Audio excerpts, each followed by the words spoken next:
வணக்கம். வணக்கம். தமிழக அரசனுடைய பத்திரப்பதினுடைய துறையில் கிட்டத்தட்ட 20 வகையான பதிவுகளுக்கு பன்மடங்கு அந்த கட்டணத்தை கூட்டாங்க. குறிப்பாக பார்த்தீங்கன்னா கட்டுமான ஒப்பந்தம், குத்தகை பத்திரம், கிரயம் பண்ணுறது, தானம் பண்ணுறது, செட்டில்மெண்ட்டு, அதே மாதிரி குழந்தைகளை தத்தெடுத்தால் அவங்களுக்கு உள்ள அந்த அக்ரிமெண்ட்டு, உடன்படிக்கை, புதுசாக சங்கங்கள் ஏதாவது ஆரம்பித்தா இந்த மாதிரி ஒரு 20 வகையான பதிவுகளுக்கு தமிழக அரசு அந்த பத்திரப்பதிவில் பல மடங்கு ஏற்றிட்டாங்க. இதனால் ஏழை எளிய மக்கள், ஏன்னா ஒவ்வொரு வீட்லேயும் ஏதாவது ஒரு பத்திரப்பதிவு நடந்துகிட்டே இருக்கும், சின்ன சின்ன விஷயமா.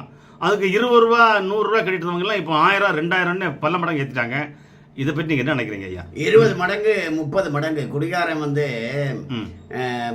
மூக்குத்தி, கம்மல், அண்டா குண்டா பாத்திரம், அப்புறமா தாலி கயிறு எல்லாம் அறுத்து கொண்டு வைப்பான் பாருங்க, அடகு வச்சு குடிப்பான் பாருங்க. அத மாதிரி ஒரு கை நமைச்சல் எடுத்த நிலையில இந்த தமிழக அரசு இருக்கு. எதை கூட்டலாம், எல்லாம் கூட்டிக்கிட்டே இருக்காங்க. படுபயங்கரமா கூட்டம் எல்லாம் கூட்டிகிட்டே இருக்கான். அவன் டிவியும் அவன் தான் வச்சிருக்கான் தமிழ்நாட்டில். எல்லா டிவியும் 4 டிவி அவன் வச்சிருக்கான். மீதி டிவியை ரேட்டு கொடுத்து கண்ட்ரோல் பண்ணி வச்சிருக்கான். இவனுங்கெல்லாம் இதை சொல்ல மாட்டானுங்க. ஒரு 1000 ரூபா பெண்களுக்கு கொடுக்குறாங்கிறத சொல்லுவானுங்க. அது பாதி பெண்களுக்கு கொடுக்குறாங்க 1000 ரூபாய. 10,000 கோடியை கடன் வாங்குறாங்க. கடன் வாங்கி தான் கொடுக்குறாங்க. அப்போ கடன் அவங்க தலையில் தான் முடிய போகுது. இது இந்த புடுங்கல் இருக்குல்ல, நீங்கள் இப்போ சொன்னது ஒவ்வொன்றும் ஒரு புடுங்கல் 20 வகையான இது ரொம்ப கேவலமான விஷயம். ரொம்ப ஒரு என்ன சொல்லுவாங்க, அந்த வலிச்சு நக்கிற அந்த ஒரு செயல்பாட்டில், ஏழை எளிய மக்களை வஞ்சிக்கக்கூடிய அந்த ஒரு செயல்பாட்டில் இந்த தமிழ்நாடு அரசு இருக்கு. அப்போ தமிழ்நாட்டுக்கு முறையாக ஆட்சி நடத்தலை, பணம் இல்லை, கொள்ளையடிக்கிறாங்க. ஆமாம், சம்பளம் கொடுக்கறதுக்கு பணம் இல்லை. இப்போ இதை பிடுங்கிறது கூட சம்பளம் கொடுக்கறதுக்கு இல்லை, மக்களுக்கு செலவு பண்ணுறதுக்கு இல்லை, மாநிலத்துக்கு செலவு பண்ணுறதுக்கு இல்லை, பிடுங்கிறது அவங்க வருமானத்துக்கு, அவங்க கட்சி வருமானத்துக்கு, கை செலவுக்கு அவங்க எடுத்துட்டு போறதுக்கு. வீட்டுக்கு பங்கு போட்டு எடுக்கணும்ல, அந்த பங்குக்கு தான் இது போகுது. இது ஒன்றும் நாட்டுக்கு கிடையாது. அப்போ அவங்களுக்கு பத்தலை. அப்ப தமிழ்நாடு திவாலாயிடுச்சு. இப்போ திவாலாகிற நிலைமை. கடன் எல்லாம் வாங்க முடியாது, கொடுக்க மாட்டாங்களா? மாசம் 10,000 கோடி கடன் வாங்கிட்டு இருக்கல. ஆமா, அப்ப என்ன அவன் வர இன்னும் கடன் வாங்க முடியாது. அப்ப தமிழ்நாடு திவால் நிலையில இருக்கு. ஆட்சி என்ன தெரியும் இவங்களுக்கெல்லாம்? கருணாநிதி மகனா இருந்தா ஆட்சி நடத்த தெரியுமா? கருணாநிதிக்கு ஆட்சி நடத்த தெரியாது. இன்னொருத்தட்ட இருக்கிறது பறிக்க தான் தெரியும். நெடுவேலின்ட்ட போக வேண்டியதை பறிச்சாரு. பறிச்சு என்னுடைய குடும்பம் எம்ஜிஆர்கிட்ட போக வேண்டியதை பறிச்சாரு. என்னுடைய குடும்பம் தான் சொல்லிக்கிட்டு உட்காந்துக்கிட்டாரு. குடும்பத்துக்குன்னு சேர்க்கத்தான் தெரியுமே கூடிய ஆட்சி நடத்த எங்கே தெரியும் கருணாநிதிக்கு? தெரியாது. அப்போ கருணாநிதிக்கு மகனுக்கு எப்படி தெரியும்? அப்போ கருணாநிதிக்கு மகனுக்கு பிறந்துட்டா தெரியுமா? பிறப்பு வழி தான் சாமர்த்தியமா? பிறப்பு வழி தான் அறிவா? இல்லை, வாய்ப்பு இல்லை. அப்படி கிடையாது. இல்லை, திமுகங்கிறது என்னோ இந்த ஆதிக்க ஜாதியினருடைய கட்சி. அது சரி, ஏதோ ஒரு கட்சி இருந்துட்டு போட்டுமே, அதிக ஜாதி தான் இருந்துட்டு போட்டுமே, அதில் இவன் திறமையானவன் அவன் திறமையானவன்ட்டு 4 பேரை பார்த்து தேர்ந்தெடுத்து அடுத்தது நீ தான் அப்படின்ட்டு திறமையானவன் தானே முன்னிறுத்தணும். எல்லாம் எங்கள் குடும்பத்தில் பிறந்து தான் திறமையானதுன்னா எப்படி? அது உங்கள் குடும்பம் என்ன அதிசய குடும்பமா? அங்கே விளையிறது தான் சரியா? மற்றதெல்லாம் விளைச்சல் சரியில்லையா? திமுகவில் தான் கேட்குறேன் நான். திமுகவிலேயே ஏன் முதலமைச்சருக்கு துணை முதலமைச்சருக்கெல்லாம் வேற ஆளே கிடையாது திமுகவில். என்னது உங்கள் குடும்ப சொத்தா இது? அப்போ எங்கள் குடும்பத்தில் தான் இருக்கேன்னா உங்கள் குடும்பத்தில் அறிவு கிடையாது. உங்களுக்கு தமிழ் தாய் வாழ்த்தே பாட வரலையே, என்ன அறிவு இருக்கு? கடந்த 2 நிகழ்ச்சியில் முதலமைச்சர் நிகழ்ச்சியில் கோவில் வந்ததில்ல தமிழ் தாய் வாழ்த்தே பாட தெரியாது.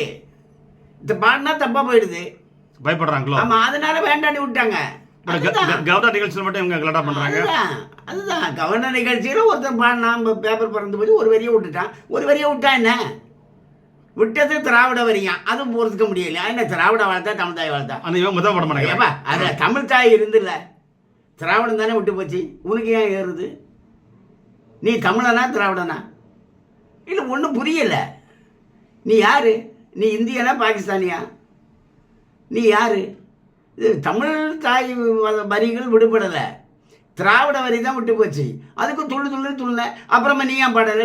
நீ நடத்துனதுலேயும் அப்படி தான் வந்துடுச்சு. மொத்தமாக பாடல. ஆமாம், நீ நடத்துனதுலேயும் தப்பு. அது 2வது திருத்தி பாடினாங்க, 3 வாட்டி பாடினாங்க. 3வது வாட்டி பாடும்போதும் 3 தப்பு. சரி, அப்போ அந்த உதயநிதி நான் பாடுறேன் அப்படின்னு பாட வேண்டியதானே? உதயநிதிக்கு பாட தெரியுமா? ஸ்டாலினுக்கு பாட தெரியுமா? தமிழ் முதல்ல வாயில் வருமா? நீங்கள் பேசுகிறது தமிழா? தமிழ் உங்கள் வாயிலும் வராது. உங்கள் தமிழ் தாயை வாழ்த்த தெரியாது, அவங்க பாட தெரியாது. அவங்களுக்கு தெரிஞ்சதெல்லாம் வசூல் தான். உங்கள் அப்பா விட்டு பணமாக கொடு, இதுதான். அப்போ இந்த பத்திரப்பதிவு, இந்த அரங்குகளுக்கு வாடகை, அது மட்டும் இல்லை. ஒரு டி நகரில் ஒரு தியாகராஜ அரங்கன் இருக்குது, நம்ம கண்ணதாசன் சிலை பக்கத்தில். அது இது வரைக்கும் ஒரு நாளைக்கு வெறும் 20,000 ரூபாய் இருந்த வாடகை இப்போ வந்து 59,000 ரூபாய் மாற்றிருக்காங்க. அது மட்டும் இல்லாமல் சென்னை நகரில் அம்மா அரங்கன் ஒன்று இருக்குது.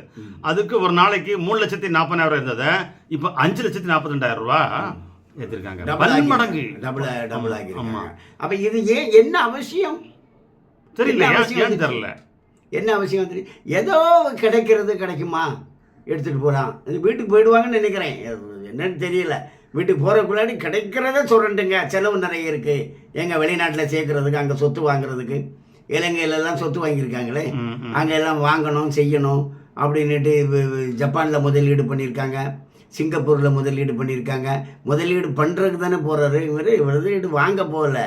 இவருக்கு பணத்தை துபாய்க்கு போகும்போது மக்கள் தலைவர் அண்ணாமலை ஐபிஎஸ் சொன்னார், மு.க. ஸ்டாலின் தன்னுடைய ஊழல் பணத்தை முதலீடு பண்ண போகிறாரு, 5,000 கோடி எடுத்துகிட்டு போகிறாருன்னு சொன்னார். அதை மறக்கலையே இவங்க. மறுக்கவே இல்லையே, பேசவே இல்லையே. ஒரு கேஸ் போட வேண்டியதானே, மன்னிப்பு கேளு நீ. அப்போ நீங்கள் செய்கிறது, அவர் சொன்னது சரி. நீங்கள் செய்கிறது அங்கே உங்கள் பணத்தை நீங்கள் முதலீடு செய்ய தான் போகிறீங்கிறது புரிஞ்சு போச்சா?